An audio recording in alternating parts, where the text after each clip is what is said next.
live on 2K Sports. We're going to bring you the NBA and all its excitement. This is Kevin Harlan, and joining me tonight, Chris Webber and Greg Anthony, with our Hall of Famer David Aldridge reporting from the sideline. So let's take a look at the Boston Celtics starting lineup. Parrish is out there with Bird. Then there's Shaw, and it's Lewis in at the shooting guard.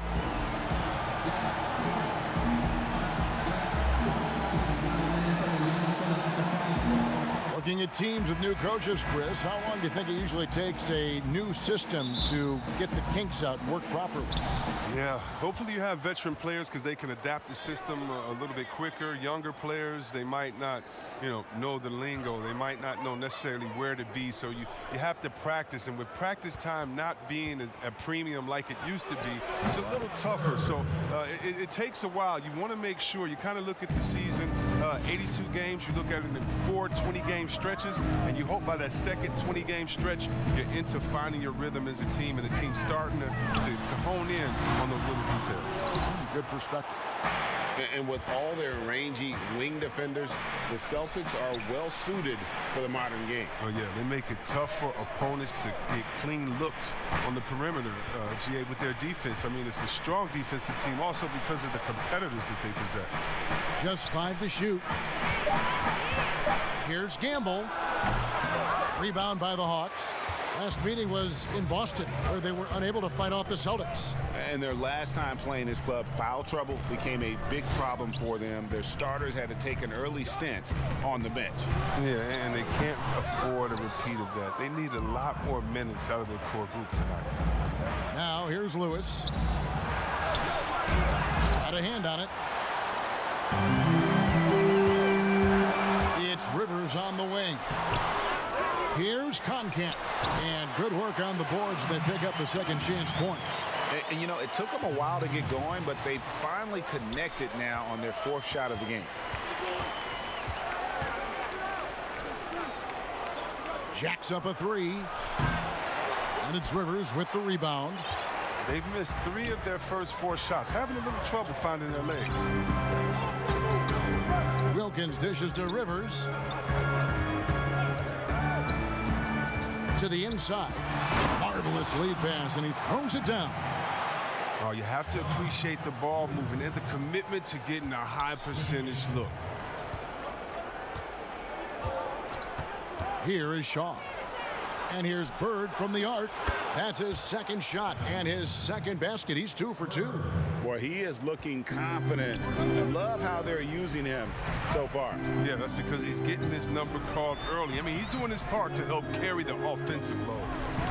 Now here's Rivers. Pass to Willis. Rebound, Boston. Boston's gone 1 of 2 from long range in the first quarter. Down low, here's Parrish. Out to Bird. From deep. And again, Boston with the triple. Oh, they get burned this time. That's a shot they're willing to give up, though. And it's Rivers with the ball. He brings it up for Atlanta. 4-point game. And that one clearly a foul. Gets the whistle, and 2 shots coming up. First trip to the free throw line for him in this one. He misses the free throw.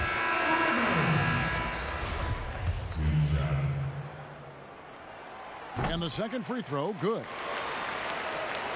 Celtics leading by 3. Lewis against Rivers. It's tipped. Webb against McHale. Shoots over Webb, and it's Boston with another. Oh, they've tailored their offense around him. And let me tell you, he loves playing in this system. Rivers against Lewis. Rivers can't get it to go. Boston's gone 2 or 3 from deep so far in this game. And Bird, here we go. Lewis, right side. Pass to McHale. And that'll be 2 free throws coming up. Officials on the call with the foul. Yeah, good job to take it right at the D. He's getting his first free throw attempt of the night right now. No good on the second free throw. The Hawks trail by 6 on the pass to Webb. A 3 ball. And Boston with the rebound. And it's the Celtics ball. They're on a 9-1 run. Here's Bird. No good. And Atlanta will go the other way with it. Webb with it.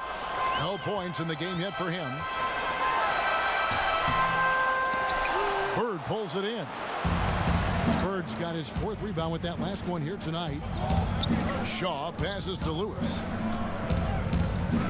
Shoots from the elbow. Off to a good start as he hits his first shot attempt.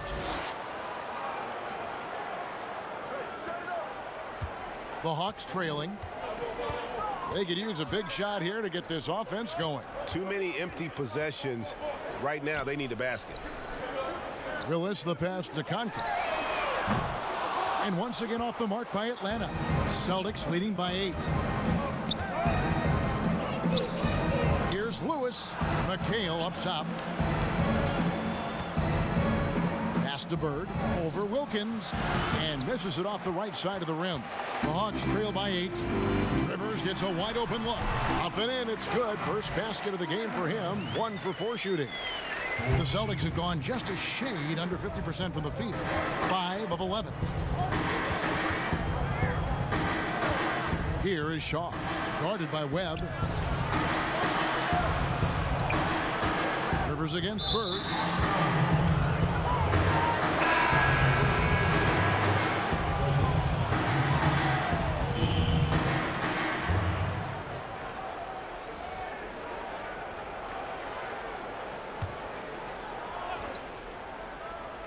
Here's Bird. 8 points for him. Pass to Brown. To the left wing. Just 5 on the clock. Lets it go. And it doesn't even draw iron. Atlanta's gone 0 of 2 from deep here. Here's Concat. He's covered by Brown. Concat gets the bucket. Concat's got 6. Celtics leading by 4. Brown against Rivers. Brown the pass to Shaw. Busted. No good that time either. The Hawks trail by 4. Here's Concat. Here's Willis. Shooting foul as the whistle blows. He'll shoot 2 free throws. The Atlanta shooting their 3rd and 4th free throw shots of the night. And as a group, they shot 75% from the line last season. While the NBA is entertainment, you know, Chris, it also can have a very social impact in a positive ways. Guys like Kyle Korver have spoken out. The Jazz took action last season. Chris, how do you feel the league has responded to issues like discrimination? Well, I think the league has done a wonderful job, better than any league. First of all, we acknowledge it. You don't just throw it under the rug and say there's no problem here. And that may be the toughest, to be able to acknowledge that. And then secondly, to make quick sweeping decisions, I think has also been awesome too. But I don't think any league in the history of sports has had more players speak up for issues in society than ours. Let's go back to Bill Russell and others, the way that they started the game and came in. We have to love it, and I love the fact that the league is not scared of the narrative, and we work together. And by the way, that Kyle Korver article was so awesome. It was so vulnerable for him to write that. And when you have players like that, no matter what color, that are selfless to speak out to make society better, then it's not just good for the game, but it's great for all of us. So kudos to Kyle, the Jazz, and everyone doing all they can do to make things better for everyone. Absolutely. Perfect position to grab the rebound. Gets underneath, boxes out, and pulls it down. Brown kicks to Bird. Chris, there are guys that talk a lot of trash on the floor. You played against some legendary trash talkers. Who stands out in that area when you think back to when you played? And I tell you what, the 2 guys that are on my mind, they definitely could talk trash with the best of all time, and that's Pat Beverly. We've seen what he does. He just keeps coming and coming and coming. And that guy, Day-Day, yeah, Draymond Green, the one that plays out there in Golden State. Oh, yeah, he has a mouth on him, too. I think you heard him. And when you played, who was the best trash talk back in your day? By far, Larry Bird and Gary Payton. Those two guys would talk trash so much that you would get entertained into their talking and be like, well, what are you going to say next? I'm having a good time out here. It was always in fun, but trust me, they always wanted to stick that dagger into you, too, while they were talking. You couldn't hide a smile either. They started getting you going. You could not hide a smile. I couldn't, and that was my thing. I talked trash while I was smiling, so maybe no one else knew what I was saying but you. But those guys, they keep you laughing out there. They talk trash about you themselves after they missed the shot. They would talk themselves down or talk to a fan that was talking to them. So it was always entertaining. The best trash talkers talk to everyone, not just to their opponent. Fans, broadcasters love to see teams get out and attack in transition. Would you like to see the league crack down on intentional fouls that will hold that break, surround that break, stifle that break?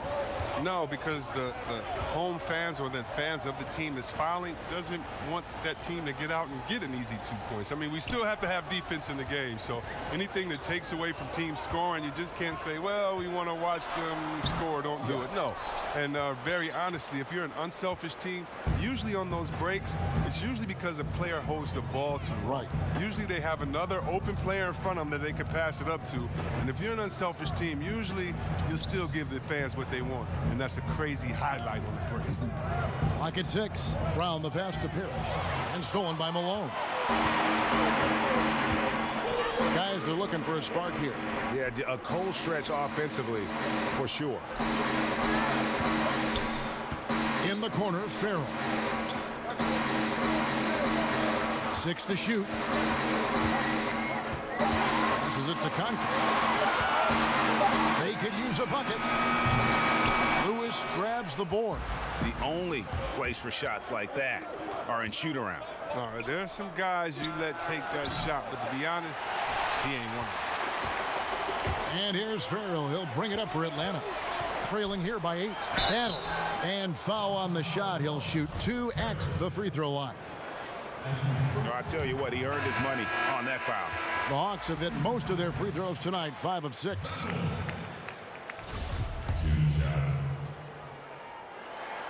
And that one goes in. 2 from the line that time. And that's the norm for him. He's pretty much automatic when he's at the line. At the top of the key, Lewis. Brown outside. Outside for Lewis. And the Celtics can't hang on to the ball. This break in the game gives us a chance to look at the teams with the most points off turnovers last season.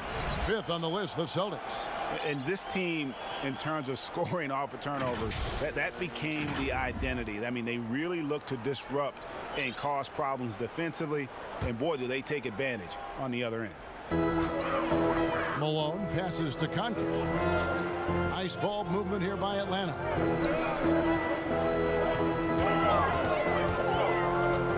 Back to Malone. Malone is doubled. Inside. Koncak gets the bucket. Koncak's got 10. Yeah, another nice bucket down low. They've really been able to work the ball into the post effectively here so far.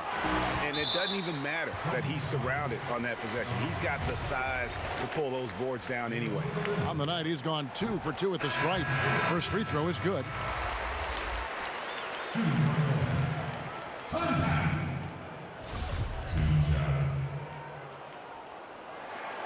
He hits one, then misses the second attempt from the free throw line. Look at that! And this sort of awesome dunk is one of the reasons this team is in charge of this game. Well, there's a swagger out there. You can see it on the court that they possess and are not afraid to show it either. And the Hawks with possession here, following the bucket by the Celtics. The pass to Monk. Tries a 3. Gets the three-pointer to fall. The Celtics with the lead. Lewis outside. He kicks to McHale. Shoots over Malone. No good from McHale. Fantastic positioning there to contest that one. Oh, textbook defense. I mean, it took a good angle to the shooter and bothered the release. Here's Koncak. He's got 11. Smith against Moncrief. Smith with some nice D. I mean, he struggles with his finishes sometimes. I mean, it's kept him from being an elite player. And it's blocked. Pass to Farrell. Back to Moncrief.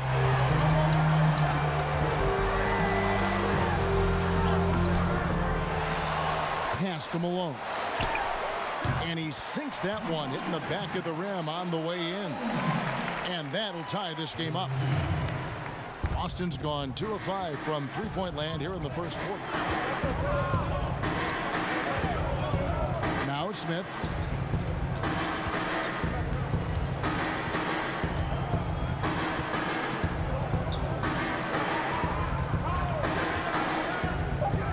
Here's Gamble. Boston again missing. Tie game in Atlanta. And